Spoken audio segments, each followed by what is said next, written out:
санаа засталтаа зөвшөөрөх 11 гутлын цэснээс ялгарах бүрдүүлэгч бодис гэсэн судалгаа хийсэн байна.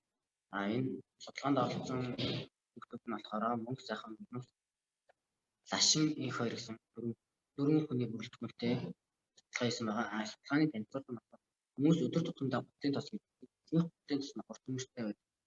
Мөн зарим хүмүүс гэртээ гутлын тосыг таглалгүйгээр орхисон байдаг зэрэгээс үүдэн бэ. Гутлын тоснос ямар төрлийн бодлогч бодис ялгарч байдгийг мэдэх зорилгоор харамлах гутлын тос сонгож судалсан байгаа. Судалгааны арга зүй нь код хөрөмжөө байрлаж халаас гутлын тосны тагийг авч 6 минут хэмжилт хийсэн. 4 минут суур хэмжилт хийгээд гутлаа тослоод 6 минут ажигласан. Туршилтын үр дүнд нь болохоор гутлын тосноос өмнө дэгдэмхий органик нэгдэл ялгарч байсан. Тагийг онгойлгох үед 7.9 ppm өмнө дэгдэмхий органик нэгдэл ялгарч байсан бол гутал тослох үед 6.5 ppm өмнө дэгдэмхий ялгарчээ. Судалгааны үр дүнгээс харахад бидний таамаглал батлагдсан. Бид судалгааны үр дүнд үндэслэн хүмүүс гутлын тос зэрэг бусад дэгдэмхий органик нэгдэл ялгаруулдаг бодисыг хэрэглэхдээ тагийг сайтар таглах, агаар сэлгэлт хийх хэрэгтэй. Тэгээд мөн гутлаа тосчоод балкон дээрээ гаргах зэрэг арга хэмжээ авч болно байна.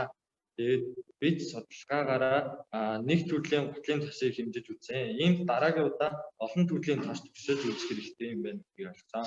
Жишээ нь тоснуудын бүтэц үн зэргийг харьцуулах, мөн сүүлийн үед өсвөр насныхан шар цавуу, хулдаас саван гутлын тос эм бэлтгэл бензин ургамал үнэрлэж мансуурхан түгээмэл болсон гэсэн мэдээ байсан бөгөөд тэдгээр хүүхдүүдийн хувьд дэгдэмхий органик нэгдлийн бохирдуулагчид бүртгэж байдаг юм байна гэж ойлгосон. Талхрал болохоор агаарын чанарын боловсрол олгох хөтөлбөрийн хамт болны ментор багш болон Улаанбаатар дахь Америкийн нэгдсэн улсын эсрэг сайдын яамны багш нартаа баярлалаа.